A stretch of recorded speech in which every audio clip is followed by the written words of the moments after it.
The emergency broadcast screamed across 17 star systems at once.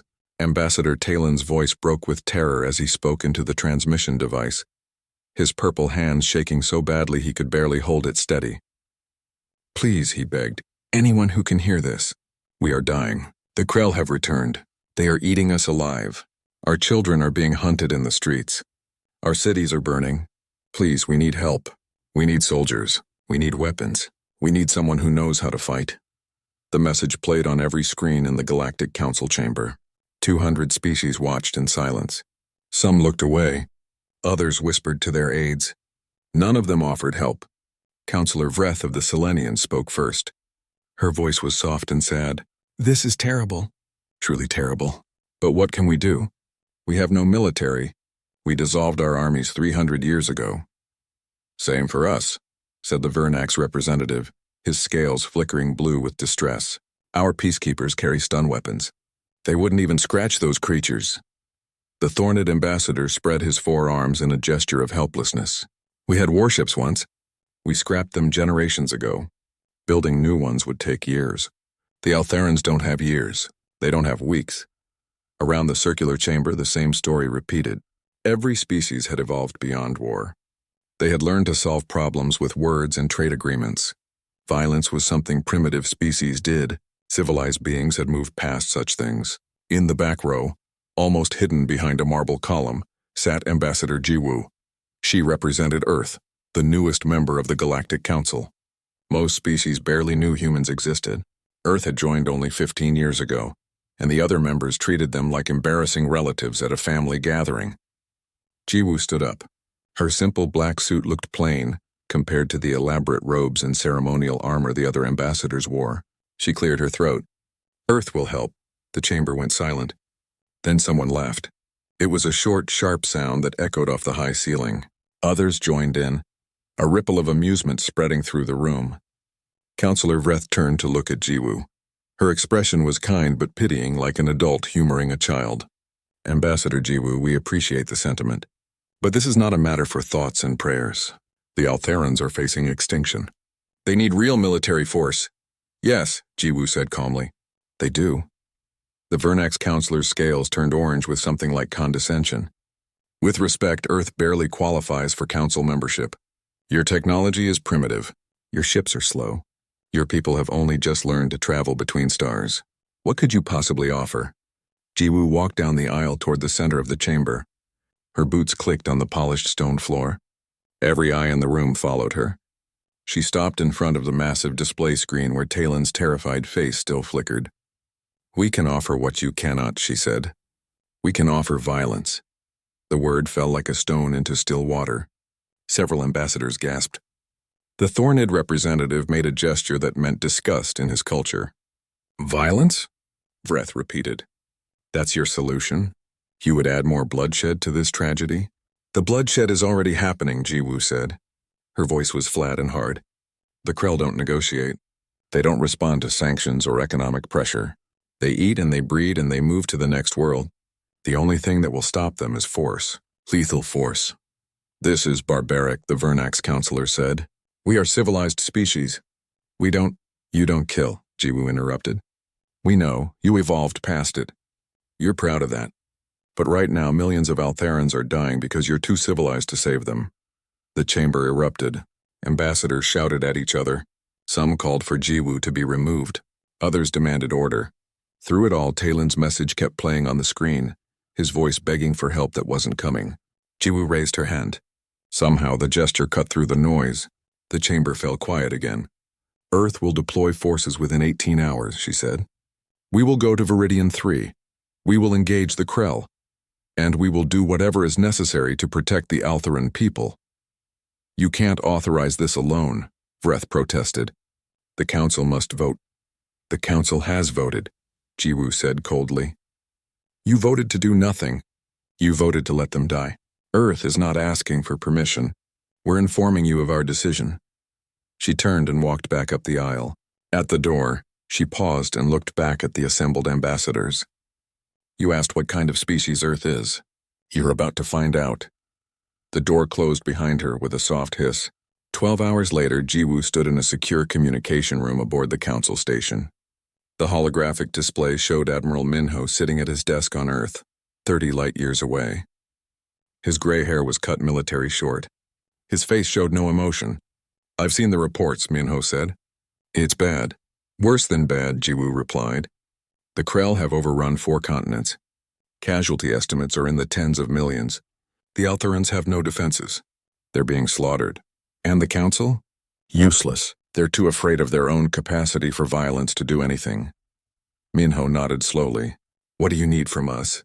"Everything. Full deployment. Marines air support orbital strike capability. I need you to send enough force to kill 40 million Krell." 40 million. Minho didn't flinch. He'd heard worse numbers before. Time frame? They're losing 1 million civilians a day. Every hour matters. The Indomitable is already loaded and ready. 3 carrier groups. I'm sending the 3rd Marine Division. That's 3,000 personnel. 3,000? Jiwoo felt her heart sink. "Minho, there are millions of Krell." "I know." His expression finally changed, showing something like a smile. But it wasn't a happy smile. It was the smile of a predator about to hunt. 3,000 Marines will be enough. Jiwoo wanted to argue. She wanted to demand more troops. But she'd known Minho for 20 years. She trusted him. "What should I tell the Council?" she asked. "Tell them we're coming. Tell them to get their people to shelter. Tell them to stay out of our way." He paused. "And Jiwoo? Tell them exactly what we're bringing." "What are we bringing?" "Monsters," Minho said quietly. "They asked for help. We're sending the one thing Earth knows how to make. We're sending killers." The transmission ended. Jiwoo stood alone in the dark room, her reflection faint in the blank screen. Outside the window she could see the distant stars. Somewhere out there the Altherans were dying. Somewhere closer, human warships were already moving.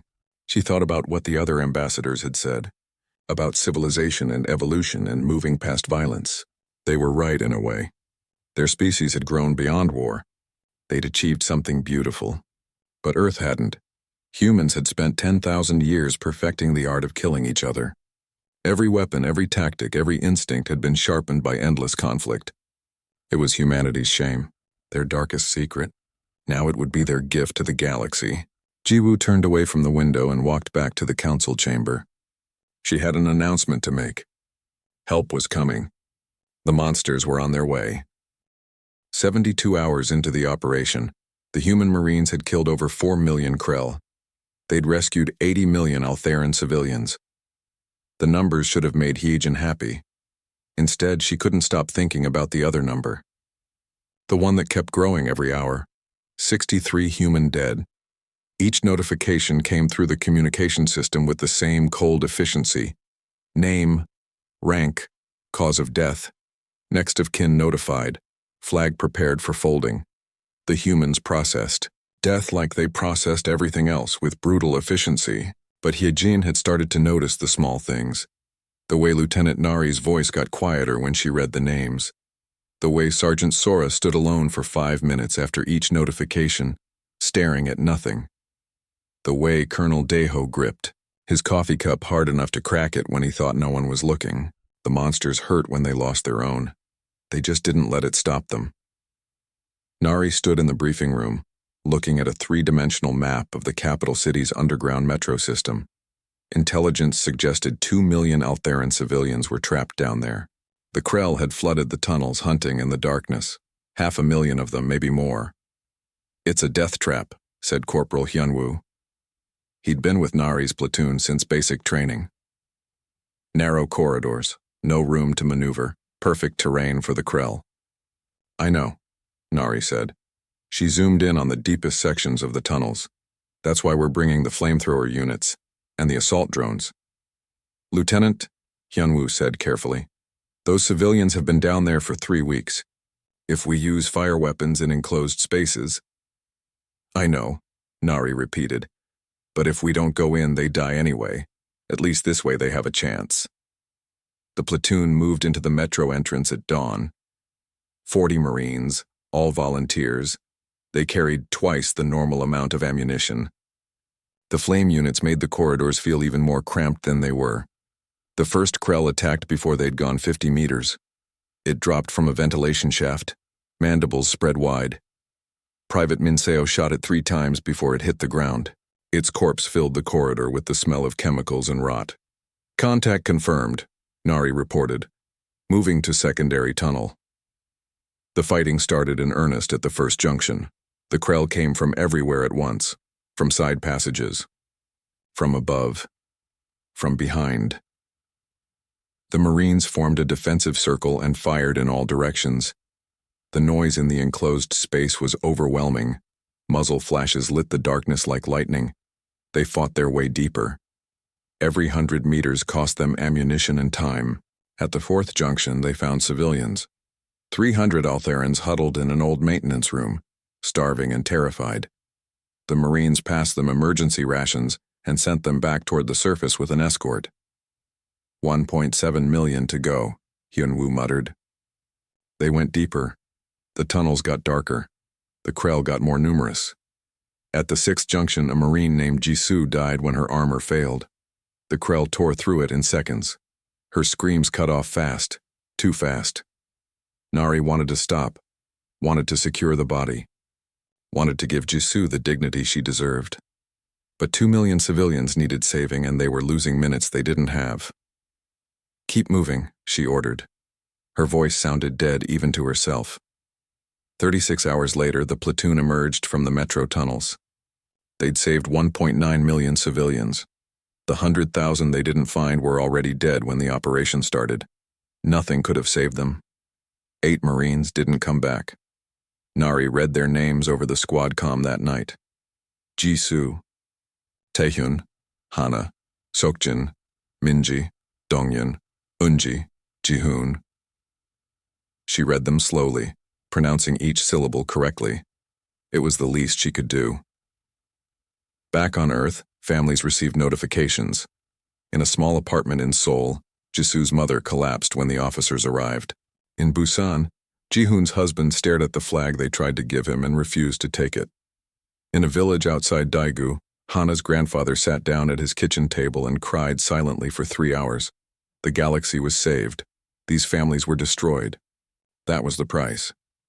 At the Galactic Council station, the ambassadors reconvened for an emergency session. The casualty numbers scrolled across the main display.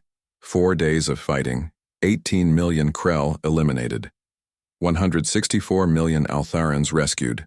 147 humans dead. 412 wounded.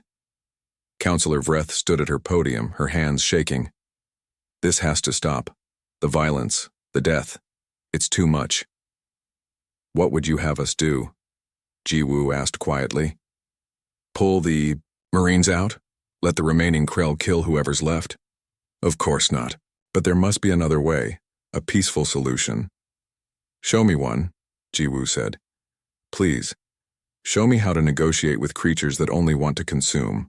Show me how to use economic sanctions against a hive mind. I'm listening. Vreth had no answer. Nobody did. The Vernax counselor spoke next.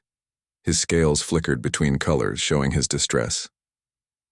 The humans are dying for Altherans, for people they've never met, from a species they barely know. Why would they do this? Because we asked them to, said Ambassador Talon. The Altheran representative had barely slept since the crisis began. His skin had gone almost white with stress. Because we begged for help, and they answered. But the cost is ours to bear, Jiwoo interrupted. You wanted your people saved. We're saving them. The fact that it requires sacrifice doesn't make it wrong. It makes it necessary. A Thornid ambassador named Kelvin stood. All 4 of his arms gestured in a pattern that meant confusion in his culture. What kind of species becomes this efficient at killing? How did humans evolve to be so good at death? The chamber went quiet. Everyone wanted to know the answer. Even Jiwoo's allies looked at her with something like fear in their eyes. She stood slowly. You want the truth? We spent 10,000 years killing each other. Humans fought over food, over land, over religion, over resources, over insults. We got very good at war because we had so much practice. Every weapon you see us using, we invented it to kill other humans first.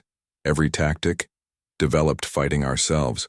We're efficient at violence because violence shaped us." "That's horrifying," Vreth whispered.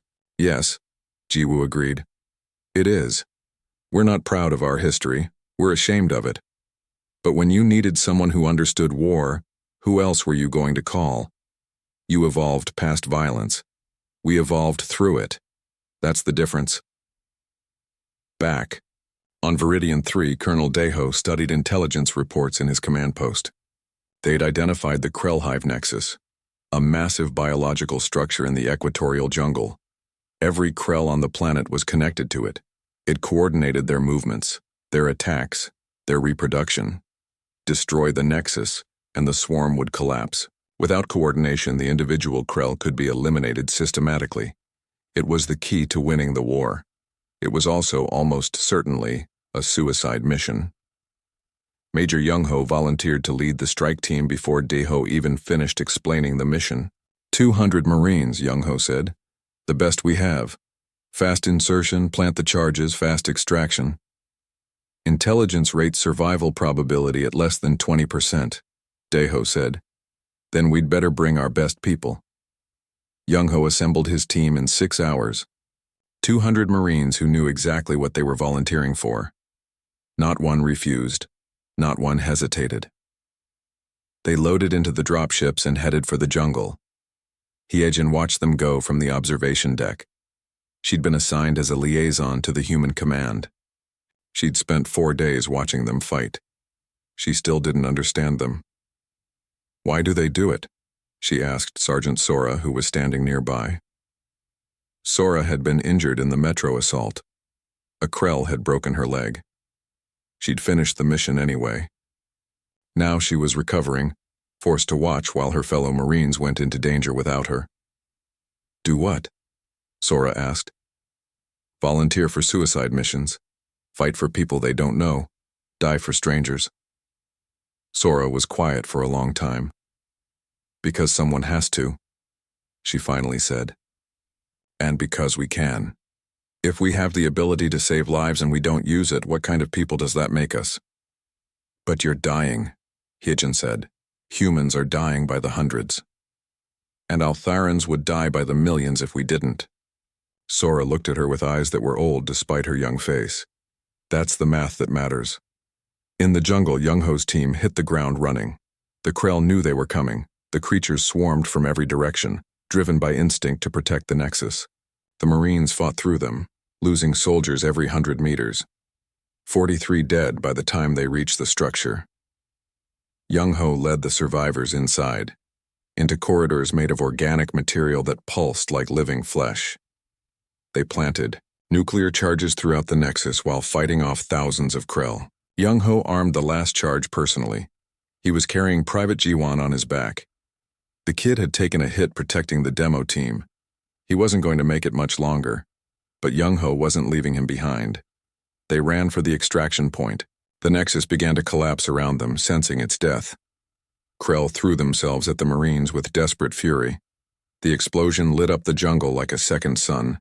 The UNSC Indomitable dropped out of faster-than-light travel at the edge of the Viridian system. It was not the largest ship in the galaxy, not even close. But it looked different from other vessels. Where Council ships were smooth and elegant, the Indomitable was angular and brutal. Weapons bristled from every surface. Armor plating covered the hull in overlapping sheets. It looked exactly like what it was, a machine built for war. Hyejin stood on the observation deck of an Altharan evacuation ship, watching the human vessel approach. She was a civilian coordinator, responsible for organizing refugee movements. She'd been doing this job for 3 weeks now, ever since the Krell came. She was exhausted and terrified, and had stopped believing anyone would help. Now Earth had sent ships. 4 of them. The Indomitable and 3 smaller carriers. They moved in formation, their engines burning blue against the black of space. "They're here," someone whispered behind her. "The humans are actually here." Hyejin pressed her hand against the window. Her purple skin looked pale in the reflected light. She wanted to feel hope, but she'd seen the Krell. She'd watched them tear through Altharan defenses like they were made of paper. What could one species do against millions of those monsters? Colonel Deho appeared on the main screen in the evacuation ship's command center. He wore combat armor painted in gray and black. His face was human, but Hyejin had trouble reading his expression. It showed nothing. No fear, no anger. Just cold professionalism. "This is Colonel Deho of the United Earth Marine Corps," he said. "We're here to provide military assistance. I need to speak with your commanding officer." General Pelvin stepped forward. He was old for an Altharan. His purple skin faded to lavender with age. His large eyes were red from crying. "General Pelvin, Altharan Defense Force, Colonel, thank you for coming. But I must warn you, the situation is worse than our transmissions indicated. The Krell have overrun the entire southern hemisphere. We've lost 60 million people. Our weapons don't work on them. Our barriers barely slow them down. I don't know how—" "General," Deho interrupted, his voice flat. "I need tactical information. Population centers, Krell movement patterns, terrain maps. Can you provide that?" "Yes, but then send it to my ship. My battalion will deploy to the surface in 1 hour." Pelvin blinked slowly. "Battalion?" "Colonel, there are millions of Krell down there." "How many troops did you bring?" 3,000. The command center went silent. Hyejin felt her heart sink. 3,000 soldiers against millions of Krell? It was suicide. It was meaningless. It was insulting. Pelvin's voice shook when he spoke. 3,000. That's all Earth sent? That's all we need, Deho said. Then his image disappeared from the screen. Hyejin turned to look at the other Altharans in the room. They all wore the same expression, disappointment mixed with despair. Earth had answered their call, but Earth had sent far too few. 1 hour later, Hyejin watched the drop pods fall. They launched from the human carriers in waves, hundreds of them, streaking through the atmosphere like falling stars. They didn't slow down. They didn't deploy parachutes or anti-gravity fields. They just fell, faster and faster until they crashed into the planet's surface. "They'll all die on impact," someone said. But when the dust cleared, the pods opened. Marines emerged, moving quickly to secure the landing zone. They wore powered armor that made them look bigger than they were. Each one carried weapons that Hyejin didn't recognize. Heavy, brutal-looking things. Sergeant Sora hit the ground in the middle of a Krell feeding zone. She'd seen the footage. She knew what to expect, but knowing and seeing were different things. The Krell were nightmare creatures, 6 legs that moved with horrible speed, mandibles that could cut through steel, carapaces that shrugged off Altharan stun weapons, and eyes, too many eyes, all of them fixed on her squad with hunger that wasn't just physical. It was existential. They wanted to erase everything that wasn't Krell. They swarmed toward her position, hundreds of them, maybe thousands. The ground shook with their movement. "Contact front," someone shouted on the comm. "I see them," Sora said calmly. She raised her rifle and flipped the safety off. All units weapons free. Light them up. The Marines opened fire. The sound was deafening. Not the soft hum of stun weapons or the quiet whoosh of containment fields. This was thunder. This was violence made audible. Hypersonic rounds tore through Krell carapaces like tissue paper. Plasma grenades turned clusters of them into burning corpses. Heavy weapons teams fired explosive rounds that detonated inside the swarm, shredding dozens at a time. The Krell had never encountered resistance like this. In every other system they'd invaded, prey either fled or died. It didn't fight back. Not like this. They swarmed harder, driven by instinct that didn't understand retreat. They crashed into the Marine positions in waves. Some got close enough to strike with their mandibles. Power armor dented under the impact. But the Marines didn't break. They didn't run. They killed. Sora's rifle overheated after 3 minutes of continuous fire. She dropped it, drew her sidearm, and kept shooting. A Krell lunged at her from the left. She ducked under its strike and put 3 rounds through its head cluster at point-blank range. It fell, twitching. She was already turning to the next target. "Second wave coming in," her squad leader shouted. "Good," Sora said. More targets. In orbit, Hyejin watched the battle feeds with growing disbelief. The humans weren't just fighting. They were winning. Every Marine position held. The Krell died by the hundreds, by the thousands. "How are they doing this?" Pelvin whispered beside her. "Those creatures killed millions of us. How are 3,000 humans stopping them?" Hyejin didn't have an answer.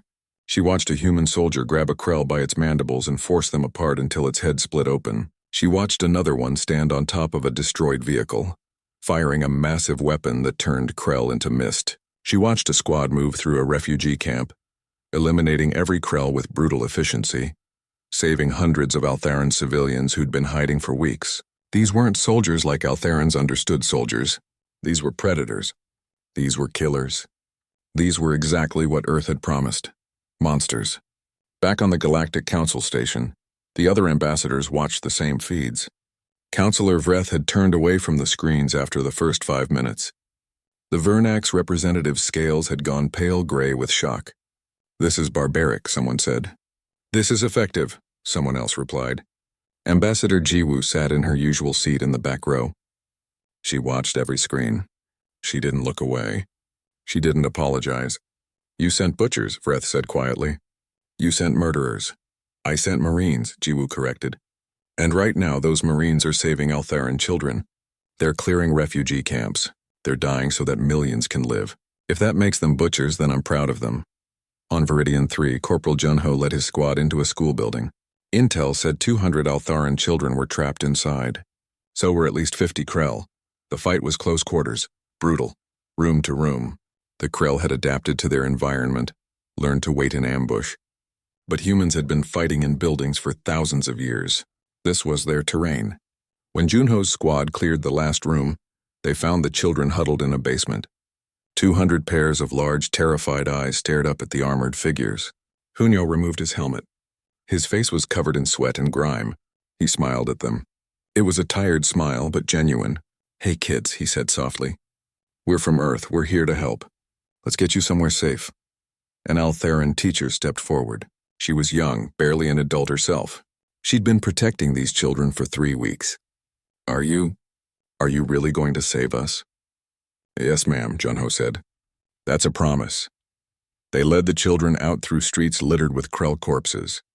The teacher tried to shield the youngest one's eyes. But they saw what the humans had done, what they were still doing. At the evacuation point, the teacher grabbed Junho's arm. Her hand barely fit around his armored forearm. "Thank you," she said. "Thank you for being monsters for us."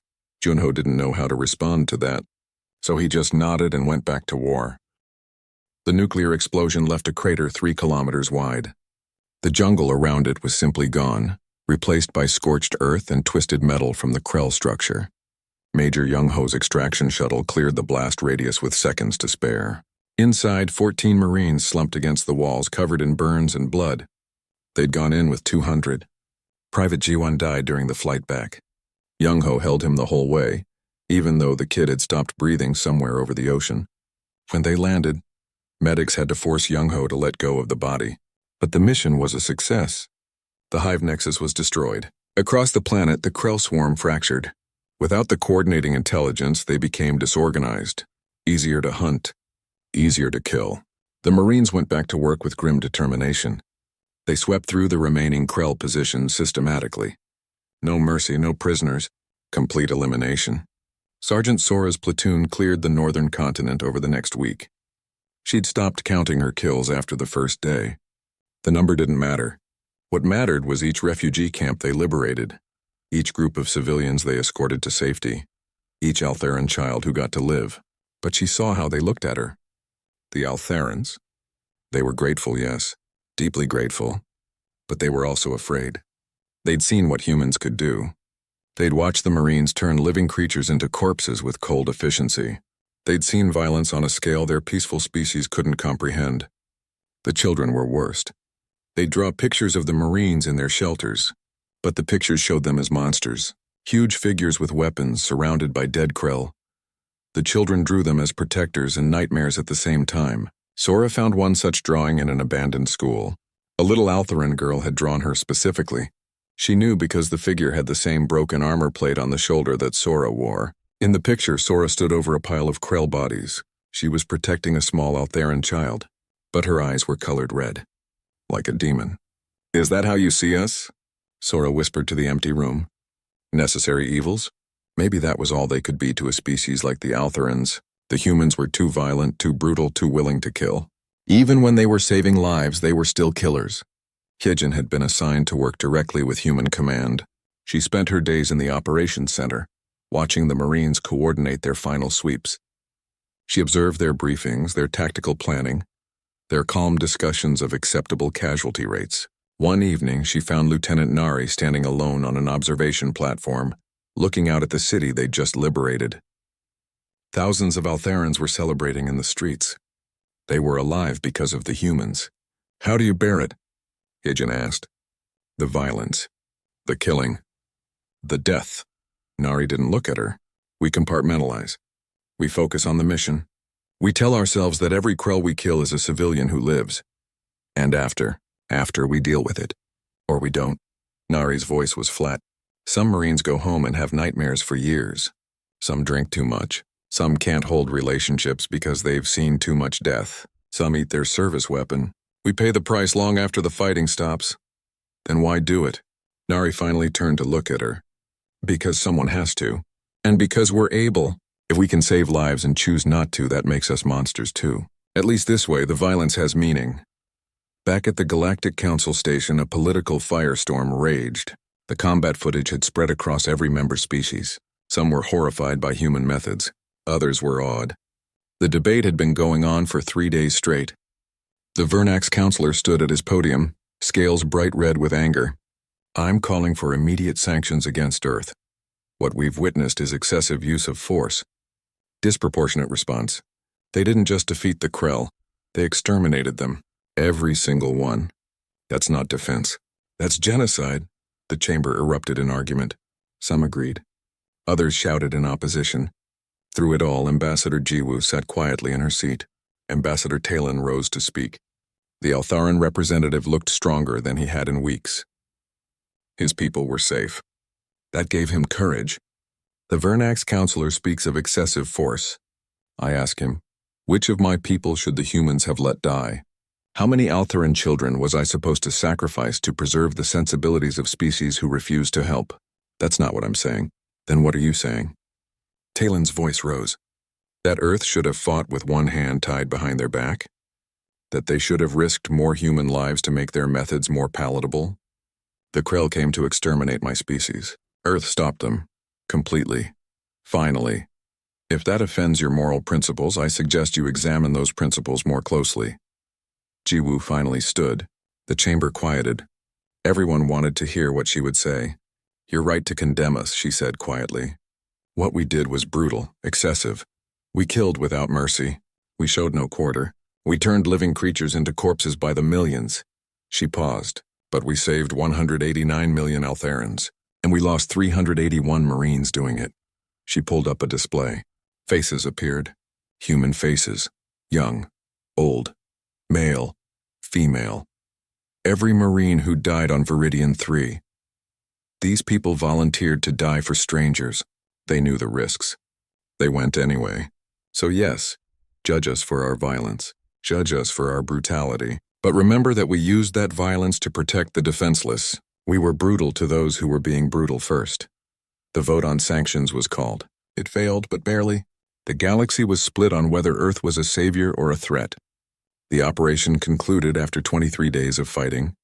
Final statistics scrolled across every screen in Council space. Krell eliminated, 47 million. Total extinction. Altherans saved 189 million. Human casualties 381 dead, 1,247 wounded. Earth held memorial services for the fallen. Every Marine was buried with full military honors. Admiral Minho personally visited every family. He stood in living rooms and kitchens across Earth, handing folded flags to parents and spouses and children. He said the same words each time. "Your sacrifice saved millions. We will never forget." The Altharan government requested permission to attend the services. They sent delegates to every funeral. Thousands of Altharans traveled to Earth, filling the memorial grounds with purple skin and large, sad eyes.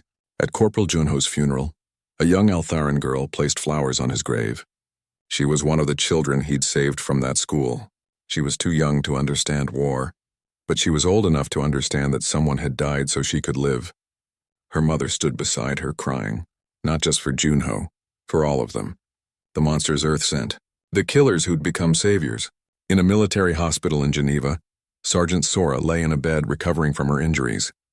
The leg was healing, The physical wounds would close. The other wounds, those would take longer. A therapist visited her every day. Standard procedure for returning combat veterans. The therapist asked gentle questions about what Sora had seen, what she'd done, how she felt. I killed thousands of them, Sora said. Maybe tens of thousands. I stopped counting. How does that make you feel? Sora was quiet for a long time. I don't feel bad about the killing. They were trying to exterminate an entire species. I'd do it again, she paused. But I see their faces. The Altherans. The children. They look at us like we're heroes. But they're also afraid of us. They're grateful we saved them. But they're terrified of what we are. What do you think you are? Monsters, Sora said softly. Necessary monsters. But monsters all the same. Lieutenant Nari visited her later that day.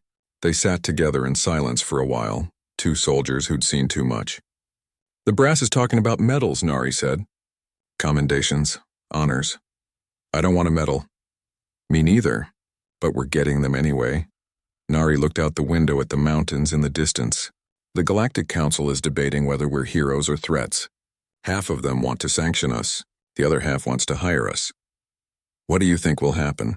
I think they'll hire us, Nari said. Because next time something like the Krell shows up, they'll need us again. They've seen what we can do. They can't unsee it. Lucky us. Yeah, Nari agreed.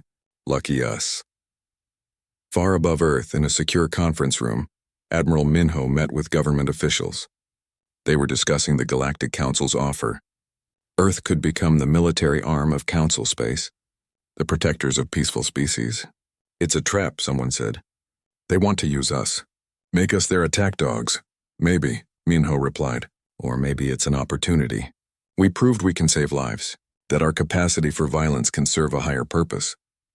At what cost? We lost 400 good people. And saved millions, Minho said. That's the math. That's always been the math. The debate continued, but everyone in the room knew the decision had already been made. Earth would accept, because when someone cried for help, humans answered. That was who they were, for better or worse. 6 months after the Viridian crisis, the galaxy looked different. Earth was no longer an afterthought in council chambers. When Ambassador Jiwoo spoke, other species listened. When human ships appeared in a system, everyone noticed. 3 species had formally requested military training programs with Earth. 7 more had approached Jiwoo quietly, asking about defensive pacts. The Virnax, who'd called for sanctions, now wanted to know if humans could station advisors in their home system. But there was also fear. Ships gave Earth's vessels wider berth in space lanes.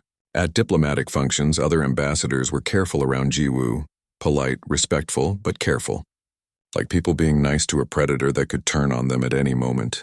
The Galactic Council convened for what everyone knew would be a historic session. The chamber was packed. Every species had sent representatives. Even minor colonies had observers present.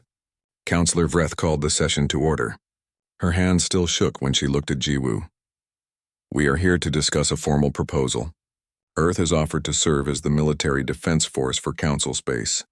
In exchange for resources and technology, they would protect member worlds from existential threats. The debate that followed was intense. Some species saw it as necessary. The Krell had proven that the Council's pacifism had limits.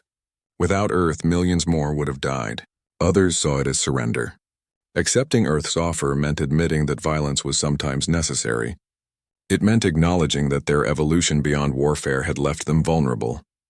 The Thorned ambassador spoke for the opposition. If we accept this, we legitimize war. We tell future generations that peace has failed. That forces the answer. Ambassador Talon stood in response. Peace didn't fail. Peace was destroyed by creatures who never accepted it in the first place. The Krell didn't care about our principles. They only cared about consumption. Earth stopped them because Earth understands what we've forgotten. Sometimes you must fight to protect what you love. A Selenian counselor raised a concern that many shared. But what happens when Earth decides we're the threat? They've shown they can kill efficiently. How do we know they won't turn on us? The chamber fell silent. Everyone wanted to know the answer. Jiwoo stood. She'd prepared for this question. Had known it was coming. You're asking if humans will become the monsters we fought. If our capacity for violence makes us fundamentally dangerous. Yes, Breath said quietly. That's what we're asking. The answer is yes, Jiwoo said. We are dangerous. We've proven that. But we're also choosing to use that danger to protect instead of conquer. You asked what kind of species we are. We're the kind that spent 10,000 years fighting each other before we learned to fight together. We're the kind that remembers what it's like to be the victim and the aggressor. That history makes us dangerous, but it also makes us careful. She pulled up images on the main screen. Human soldiers in therapy sessions. Veterans holding children. Memorial walls covered with names. Every Marine who fought on Viridian carries those deaths with them. We don't kill easily. We kill when we must, and we pay the price for it long after the battles end. Jiwoo looked around the chamber. You're right to fear us. We're right to fear ourselves. But the question isn't whether we're capable of violence. We've proven that. The question is whether we can be trusted to use it wisely. To know when to fight and when to stop. That's what you're really deciding today. The vote was called. It took 3 hours. The chamber divided almost evenly. But in the end, the proposal passed by a narrow margin. Earth officially became the military arm of the Galactic Council. The shield of civilization. The monsters who protected the peaceful. On Viridian 3, the planet had begun to heal. Cities were being rebuilt. Refugees were returning to their homes. Life was slowly returning to normal. Heejin walked through the capital's main square, where a memorial had been erected. It was a statue made of dark stone, depicting a human Marine in full combat armor kneeling to hand a flower to an Althuran child. The child in the statue was looking up at the Marine with a mixture of trust and uncertainty. The inscription was written in both languages. They cried for help. The stars were silent, but Earth sent monsters who remembered they were also human. Sergeant Sora stood nearby, watching tourists photograph the memorial. She'd returned to Viridian as part of the advisory contingent, training Althuran defense forces. Her leg had healed, but she still limped sometimes. Does it bother you? Heejin asked, joining her. That they call you monsters? Sora was quiet for a moment. Sometimes. But I understand why. We did monstrous things. We killed without hesitation. We showed no mercy to the Krell. She touched the scar on her leg. But we did it to save lives. That doesn't make it less violent. It just makes it necessary. My daughter wants to join the defense force, Heejin said. Because of you. She says she wants to be strong like Earth's warriors. Sora turned to look at her. What did you tell her? I told her I was scared. That I didn't want her to become... Heejin trailed off. A monster? Sora finished. That's fair. But there's a difference between being capable of violence and being defined by it. Tell your daughter to be strong enough to protect others, but also strong enough to choose peace when it's possible. That's real strength. An Althuran civilian approached them, an elderly male with faded purple skin. Excuse me. Are you Sergeant Sora? Yes, sir. I wanted to thank you. My grandchildren were in that school. The one Corporal Junho saved. They're alive because of humans. I'm glad they're safe, Sora said. The old Althuran hesitated. May I ask you something? The other species say you're dangerous, that we should fear you. Should we? Sora considered the question carefully. We're dangerous to your enemies. We'll always be dangerous. That's what we are. But we're not your enemies. We're your allies. As long as that's true, you're safe. And if it stops being true, then you'd be right to fear us, Sora said honestly. That's why we need people like Heejin's daughter joining your defense forces. So you can protect yourselves. So you're never completely dependent on us. The old Althuran nodded slowly and walked away. Back on Earth, Admiral Minho stood in the main briefing room at military headquarters. Screens showed deployments across council space. Human advisors on 7 worlds. Patrol ships in 12 systems. Marines training with 4 different species. We've received another request, said his assistant. The Kryn Collective. They're facing pirates in their outer colonies. Send the 5th Fleet, Minho said. But make it clear. We're there to train their security forces, not fight their battles for them. We're a shield, not a sword for hire. Understood, sir. Minho looked at the casualty reports from Viridian still pinned to his wall. 381 names. 381 families destroyed so millions could live. That was the trade. That would always be the trade. His communicator buzzed. It was Jiwoo calling from the council station. Admiral, we have a situation. The Belkin system is reporting unknown hostile ships. Potentially another swarm species. Minho felt the familiar weight settle on his shoulders. How long do we have? Days, maybe. They're requesting immediate assistance. Deploy the 3rd and 7th Marine Divisions. Full carrier support. I want overwhelming force. Understood, Minho. How long can we keep doing this? As long as necessary, he said. That's what we promised. After the call ended, Minho sat alone in his office. The galaxy had accepted Earth's offer. They'd become the military force for hundreds of worlds, the protectors of species that had evolved beyond war. But who protected the protectors? Who helped the Marines deal with what they'd seen? Who healed the wounds that armor couldn't cover? Lieutenant Nari asked herself the same question as she boarded a transport to Belkan. Her platoon had been rotated back to active duty. 3 months of training and rest. Now they were going back to war. Private Sunny sat beside her. The kid was new, fresh from basic training. This would be her first real combat. Lieutenant, is it always like Viridian? I don't know yet, Nari answered honestly. Every mission is different. Were you scared? On Viridian? Terrified, Nari said. Every minute. But you learn to function through fear. You focus on your training and your squad. You do what needs to be done. And after? Nari looked at the young Marine. After you deal with it, talk to the therapists. Talk to your squad. Find ways to process what you've done and seen. It doesn't go away, but it gets manageable. The transport lifted off, heading for the orbital station where the rest of the division was assembling. Through the window, Nari could see Earth falling away below them. Home. The place they were fighting to protect, even as they fought for strangers across the galaxy. Sergeant Sora received the deployment notification while she was training Altheran recruits. She said goodbye to Hygiene and caught the next shuttle to Earth. You just got back, Hygiene protested. You're still recovering. I'm recovered enough, Sora said. And they need experienced sergeants for this one. Will you come back? Sora smiled tiredly. I always have so far. The human fleet assembled over Earth, 5 carrier groups, 15,000 Marines, enough firepower to shatter planets. They moved out in formation, jumping to faster than light speed,